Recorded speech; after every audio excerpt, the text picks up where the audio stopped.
Good afternoon, my Real News Midday TV family. Welcome back to the channel for another news update. And in the news this afternoon, police witness says Maria Dean argued with the police while in custody. Constable Orville Williams, the police witness currently testifying in the trial of 3 police personnel charged in the beating death of Maria Dean, admitted under cross-examination yesterday that Dean was arguing with another policeman while being brought into custody after being arrested on August 3, 2014. During the 6th day of the trial of Corporal Elaine Stewart and the constables Juliana Cleveland and Marlon Grant in the Westmoreland Circuit Court, Williams, who was a sub-officer on duty at the Barnett Street Police Station lockup in St. James on the day in question, initially testified that Dean was annoyed for being arrested for possession of a ganja spliff but was otherwise cooperative while being interviewed by a district constable Ball at the lockup. However, defense attorney Martin Thomas, who is representing Stewart and Grant, got Williams to admit that he had made a previous report indicating that Dean was behaving in an uncooperative manner with the police. Have you ever used the words, "I heard Maria Dean arguing with Mr. Ball"? Thomas asked Williams. "I cannot recall that, sir," Williams said. "I went over there, which is the processing area at the Barnett Street lockup, and made inquiries." "Do you remember using those words on previous occasions?" asked Thomas. "No, sir," said Williams. "Mr. Dean was uncooperative. Do you remember saying that?" Thomas asked next. "Yes, sir," Williams acknowledged.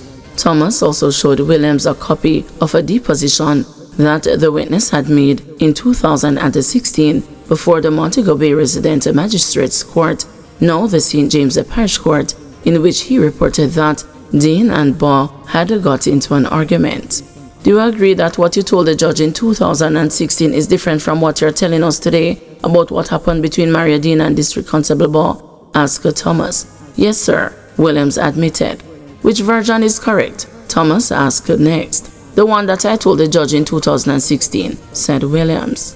Presiding High Court Justice Courtney Day eventually adjourned the trial until March 18, when Williams is expected to finish his cross-examination testimony. Stewart, Cleveland, and Grant are on trial for manslaughter and misconduct in a public office under allegations that they were the officers on duty at the Barnett Street Police Station lockup at the time Dean was beaten while in custody.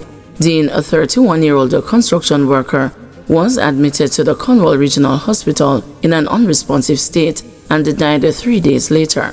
Stewart is also charged with perverting the course of justice, where she allegedly ordered the cleaning of the cell where the beating had taken place before investigators from the Independent Commission of Investigations arrived.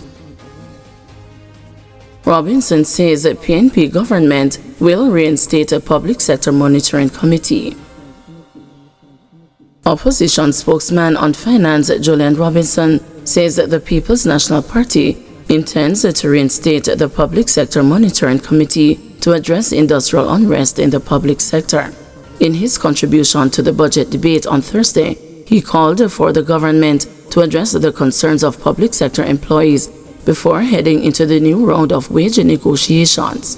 Pointing to the issue of increments, Mr. Robinson questioned whether the budget presented by Finance Minister Favour Williams on Tuesday provides for the payment of those increments agreed between the government and the trade unions, as well as the wage claims that the government has received from the unions.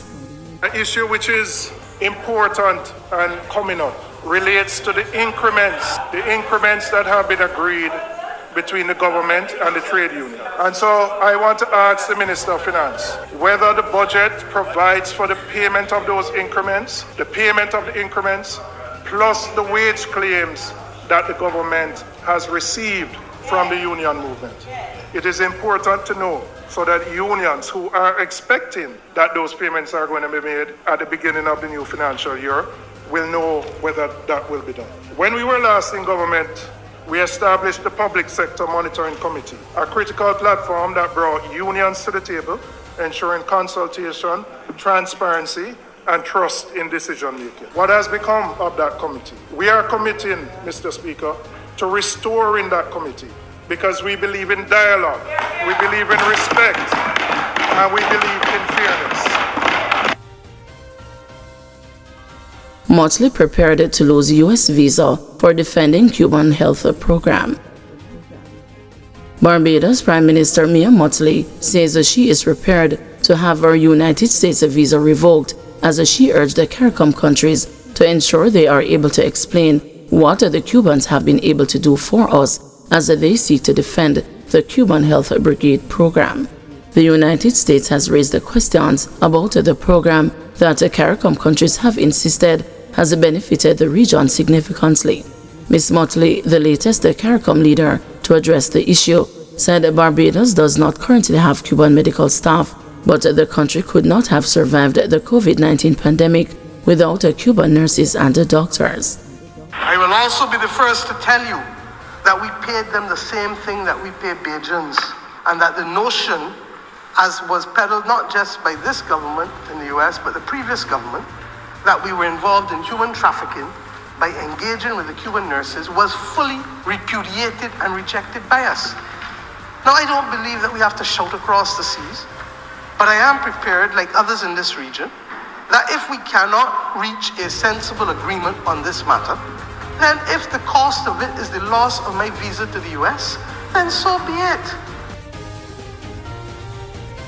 Government must find ways to stimulate economic growth, says Azan. Former president of the Jamaica Manufacturers and Exporters Association, Omar Azan, has taken issue with the state of the economy and overall growth strategies implemented to support the manufacturing sector.